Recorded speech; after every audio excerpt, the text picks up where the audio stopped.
Change of any kind is hard. It creates resistance for those experiencing the change and requires careful and thoughtful consideration, especially when the change is one of a professional nature. Across various types of organizational change, sponsor engagement is recognized as a key element of successful transformations. At GP Strategies, our change management approach begins and ends with sponsor engagement, and it is filtered through at every step in between. In today's podcast, with the help of our special guest, we will break down the elements of sponsor engagement and how organizations can increase this key component of change within their own transformations. Welcome to the show. Let's have a listen. Are you ready to perform at your highest potential? Welcome to the Performance Matters podcast from GP Strategies, your workforce transformation partner. In each episode, we'll interview industry experts and explore best practices and innovative insights to help your organization improve performance. Today, we're talking about one of the foundational components of effective organizational transformation, and that is sponsor engagement. So here to help us explore this topic, hailing from Bryan, Texas, is today's guest and friend of the show, Cheryl Jackson, PhD, or Dr. Cheryl, as I like to call her. So, okay, she couldn't handle it. I finally broke her. She's laughing. So before I get even Cheryl to come out here, I just want you all to know, for those that are new, that she is a repeat offender here on the show. But professionally, she's an industrial organizational psychologist whose mission is to change the world one engaged employee at a time. And I think that's a great elevator speech right there. I mean, that is just a perfect, well-crafted statement. So Cheryl, on behalf of our many global listeners, I want to thank you for carving time out of your schedule to talk about the importance of sponsor engagement. We appreciate you taking your time. How are you doing today? Oh, I'm good. The Dr. Cheryl is always my favorite part. I think it gets me every time. We're going to get you a radio show here. The topic is sponsor engagement. And really in the planning of this, you said this is really the driving force of effective transformation. And, with your field of study, you are, what I would sort of call a change expert. I wouldn't sort of call you. I would say you are a change expert. That's one of the big raison d'etres for you here at GP Strategy. So I want to know just what's your personal take on change? Yeah, as we've just talked about at the beginning here, change is all around us. And it's actually one of the things that we connect on at a very human level when we talk to each other and we see each other after a while, or even weekly when we get together for coffee. What's new? What's changing? What's going on in your world? We want to know what has been happening, because oftentimes so much does. Change is inevitable. The Greek philosopher Heraclitus even said the only constant in life is change. And to bring it a little bit more recent, Benjamin Franklin also said, when you are finished changing, you are finished. You're done. And so as challenging as it can be, it is a natural and expected part of our lives as individuals. And that really feeds into organizations as well. We're changing, society's changing, the demands of our customers are changing, and organizations must continue to keep pace with that and outpace change to be effective. Following up on that, then, how does this concept of this constant nature of change fit into your area of expertise? And for those that aren't aware, that's the practice of industrial and organizational behavior. Yeah, we call it business psych sometimes to keep it simple. It is the psychology of individuals at work and psychology of behavior. So that's where we're looking at, why do people resist change? How can we get them on board more quickly? What is it that leaders need to know and do? Understanding that individual behavior and how different we really are, and what it takes to get an entire group of people to shift into a different direction of any kind. As sometimes we say, change isn't that hard. We're changing every day. Yeah, but it's still hard. If you've ever sat at a table, um, sat at a meeting or a show, a concert, and then you had intermission and everyone got up and you came back and someone was sitting in your seat. How frustrating Hmm. is that? Especially at a meeting when you're like, I had the perfect angle. I knew exactly where I wanted to be, and now I'm sitting in my seat. Something as minor as that can really set us off and frustrate us or get us off kilter a little bit. And when we're in, this VUCA world that we talk about a lot, volatile, uncertain, complex, and ambiguous, there's change all the time. And that's just something that we need to accept and improve on. There's got to be a consistent way to engage with that change so that we can bring everyone on board effectively. And so, this ability to keep pace or even outpace change is a true competitive advantage within organizations. So, we have to stay on top of that change. And that's whether it is a insignificant change or a full-fledged change effort that we engage in as an organization. Okay, so Dr. Cheryl, tell me a little more about what you mean by a full-fledged effort. Yeah, so in some cases, we may have organizations may go through this very specific, detailed change effort. So, as a company or as an organization, we're implementing a new technology. Maybe we're changing from a hybrid work model or to a hybrid work model from being all remote or all on site. Maybe restructuring the workforce. These are significant changes that oftentimes a team comes together, a project manager, a change manager, you have a formal sponsor, and there is a process in place to get employees from A to B. And in those cases, a full plan is created. I call that a full-fledged change effort. Everyone knows this is going to be a challenge. But in our ever-changing world, change teams aren't always brought in to drive this change. It's just happening. And it happens within teams, it happens across the enterprise.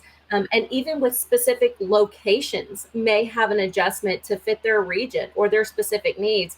And those adjustments are constantly being made without aligning resources to the successful implementation of that change. Now, that doesn't mean they shouldn't have resources set aside to focus on that change effort, but it doesn't always come into play. Okay, so I know you've been in this field and this practice for quite some time now. So can you give us a few practical examples of this constant change that you've really had to help organizations grapple with? Yeah, in certain industries, there are, say, regulations that get rolled out quite frequently, and that's just part of their expected practice. So, human resources often have new regulations that come around. In utilities organizations, like gas is a highly regulated industry, and sometimes they have changes that need to be implemented. Union changes or restructures, contracts that have to be managed with those changes, and they're just expected. They just come and go, and we expect employees to just adapt to that change because, hey, you knew what you were getting into with this, and we kind of forget that those are pretty significant changes. So if change is happening every day, even if we don't have a well-planned effort, from your experience, what are the most important elements for change to succeed, to stick, to truly have an effective transformation? Yeah, in true fashion, they're all so important, Michael. All of them. Don't All are use that. critical. Don't use that doctor psychology speak on me. But there is one that I would say we've been alluding to it. The top most important element is absolutely sponsor engagement. It begins that domino. If you think of a line of dominoes, this beautiful patterns, you've seen them get more and more complex. Yes. The first domino gets pushed. Someone has to push that domino.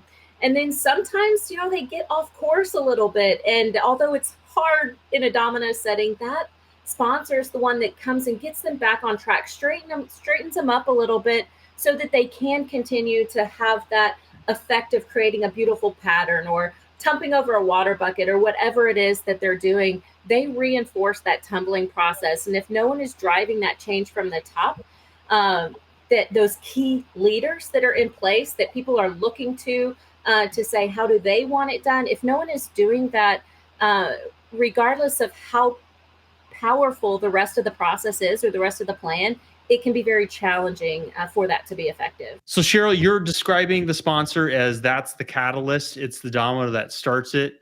And we know there are in organizations all kinds of stratifications and layers and divisions and silos. So, the obvious sponsor that you think of is that CEO on high at an organization. But from your perspective, what are the various tiers and levels of sponsors and their roles within an organization? Yeah, sure. That key sponsor, or the one that we're really looking toward to serve as that sponsor status in formal change efforts, is that person who is ultimately giving the green light to the change, the transformation. They're the ones putting in the money, the resources, and being that key.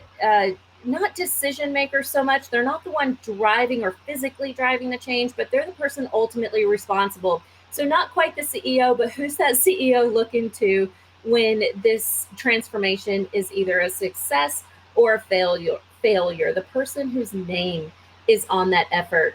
And, sometimes we have these smaller changes, maybe within a location or a team or a function. It's the sponsor would be that top level person that is overseeing that team, department, or function. Again, the person with the ultimate leadership status, the money, the resources, and the weight of this change is resting on their shoulders.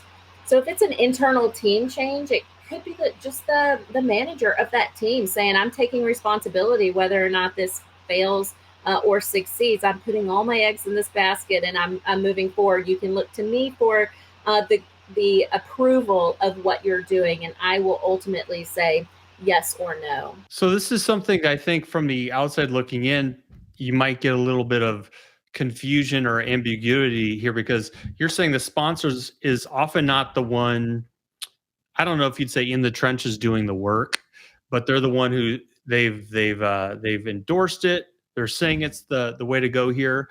So, why, from your perspective of seeing this play out, do we need a leader of influence or power to support this effort? Specifically in the worlds you've been talking about, like new regulations or technology implementations. What have you seen? Why is that such the missing link?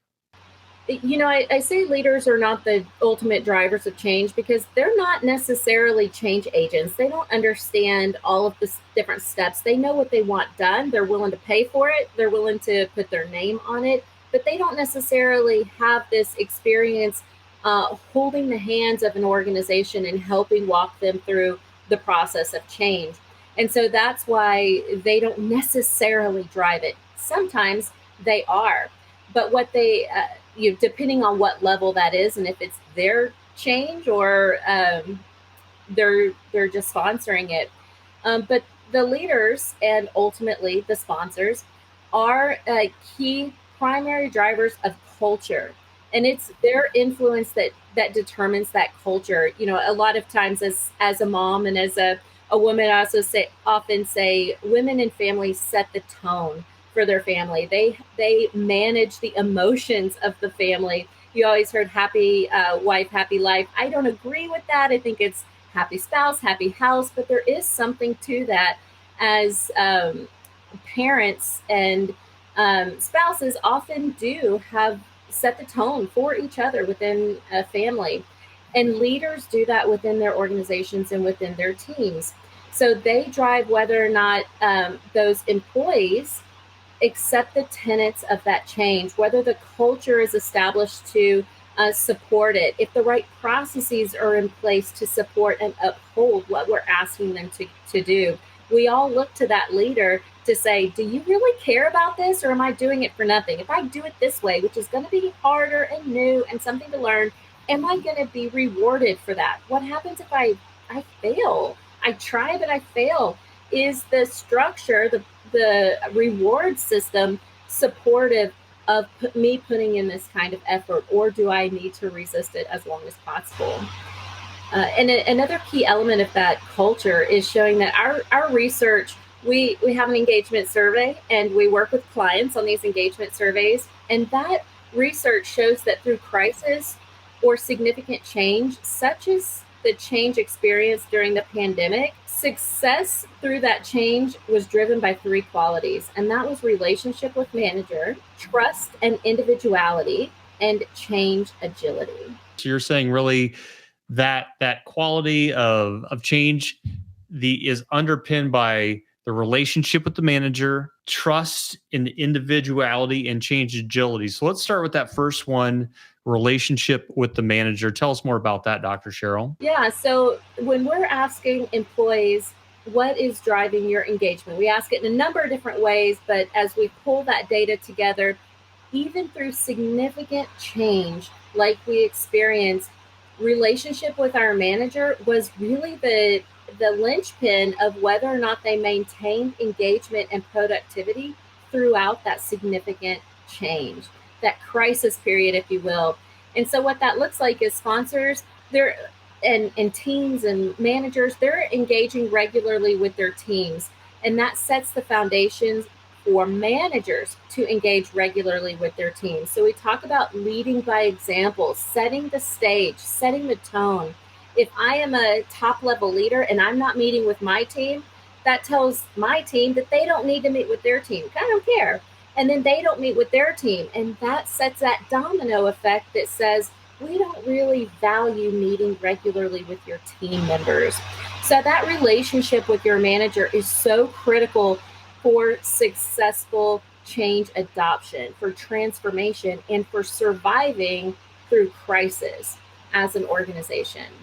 I was going to say, what you're saying to me, I'm bringing back memories of different changes. Either I've been passively observing or directly observing. And you're right. It's like when you said the sponsor is setting that culture, if they're not walking the talk, no one else is, right? That's right. So that's huge. Now, the second point that you had there was trust in individuality. So I'm curious if you can share more insight about this second tenet. Yeah, employees want and need to trust their managers. If they're going to open up and have a relationship, there's got to be a foundation of trust. And that trust, we found in our research, is built upon being seen as an individual. So it's, if you look at kind of a tiered approach, if you treat me as an individual, you see me for, and we do a lot of DE&I work, diversity, equity, and inclusion work, which is thinking about belonging and individuality. I see you as an individual, not a teammate, not someone on this team just like everybody else. And that's one of the things we talk to our clients about is say, everybody's having a hard time right now. Everybody's dealing with kids at home. Everybody's stuck at home. I know everybody is, but I need you to know that I am, that this is hard for me, that this is challenging for me. And those leaders who were better able to do that and to see them, those individuals felt a greater sense of belonging within their team and that organization. They had a greater sense of trust with their manager, and they had a better relationship with their manager, which led to greater engagement and productivity through change.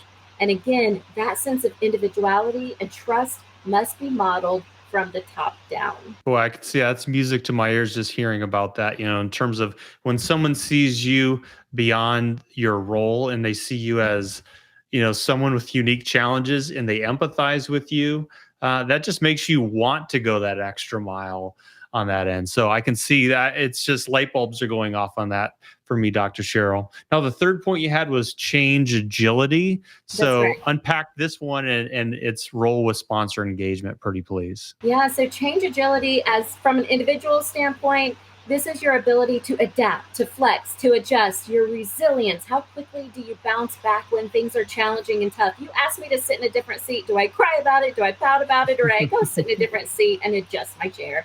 And I'm okay, and I roll on.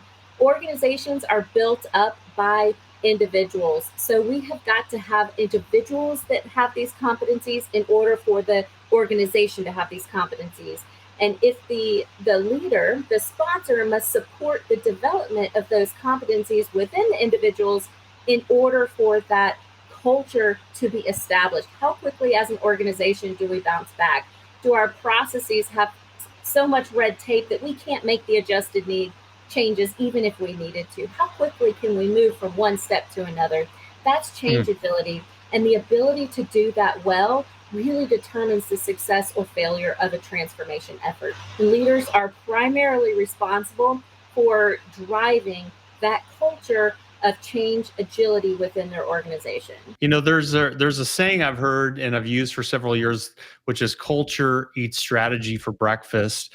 And everything you're saying right there, just aligns really closely. But you also then brought in some real teeth, some real meat to that with relationship with the manager, trust and individuality, and change agility. So as we move forward here, I want to take us forward. And when we think about leaders and either potential or future sponsors, what, from your perspective, do they need to do to be able to be ready for change in the future?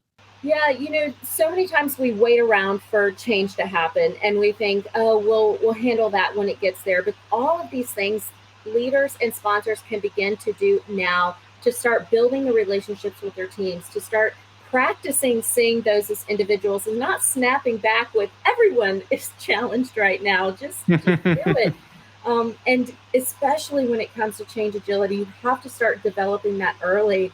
And middle managers often feel like they don't really have a lot to say, but I'm just the person sharing it. I am communicating this. But what our research shows is those middle managers, like I said, are the linchpin of whether or not change is successful or not. And, it goes up and it goes down. But everyone is someone else's manager, and everyone is an employee to a manager. And so that's what we talk about, this trickle down. And there are things that these managers can do specifically. They can Yeah. upskill themselves on how to be a better manager, how to be a more inclusive leader, understanding the differences in individuals, and practicing emotional intelligence, really developing that within themselves. And organizations can help those managers develop by putting training or programs in place to help develop that on an ongoing basis.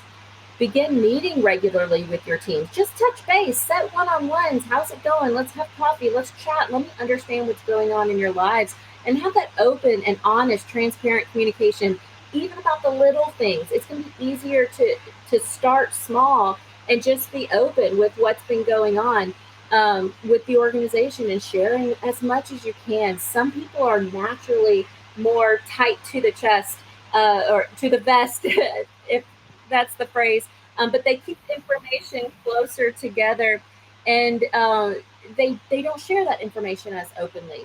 And just saying, you know what, why am I holding this information back? Why am I not communicating more open and honestly? And just practice that even in the small things. Treating your teams as individuals, recognizing the sporting events and the activities of their family, and start to get to know them as individuals. And then you see how that plays into their work life. Mm. Follow through is a big one in trust. All of us have probably experienced that time when a leader or a team member didn't follow through, and how that really hurt our trust in that person. Begin practicing that now. That's not something you can just turn on. If you've ever had kids and they've broken your trust, you say, this is going to take time to heal. It's going to take me a while to trust you again. And then building those relationships with teams through active engagement in their work and their lives. Build trust through transparency, respecting them as individuals, and creating culture of openness, learning, and adaptability within your teams. This is how managers can make a huge difference in change effectiveness, even before that change is even a thought. So, Dr. Cheryl, you've shared a lot of wisdom, a lot of hard-earned wisdom, I'm sure, over the years of practice here. As we're stepping away, and again, I want to thank you for your gracious time here. What would be some last thoughts or key tips that you would share on how to be a great leader through change? What are your thoughts on that? But you probably picked up on it, but individuality is my number one. I'm incredibly passionate about diversity, equity, and inclusion, specifically through the lens of belonging. And in order to feel like you belong with an organization, you have to feel known. You have to think that your team sees you and knows you as an individual. And I love to help people apply things to their lives outside of work. This is important for your spouse, for your kids, for your friends, for your community. Take the time to see individuals. Deep down, we know everyone thinks they're special, but we as individuals, we really do believe our circumstances are unique. This is our life. It doesn't matter if everyone else is living it. This is the first time that we are living it ourselves.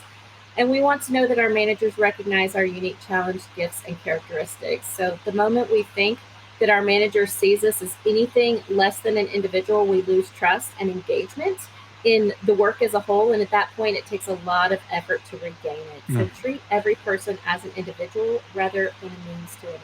That is the alpha dog of the wisdom right there. And, selfishly, as an individual, I was really, my ears were perking up here because everything you were saying, I thought this actually could apply with my kids, or, it's like you said, it's not just for work, it's for, helping people be their authentic self and feel respected and understood at any level there. And you've done a great job of sharing so much of that. Dr. Cheryl, if any of our listeners want to know more, what would be a recommended next step for them to get in contact with you or our organizational behavior practice? Yeah, absolutely. We have so many resources through our learning and leadership development functions, as well as our change management practice.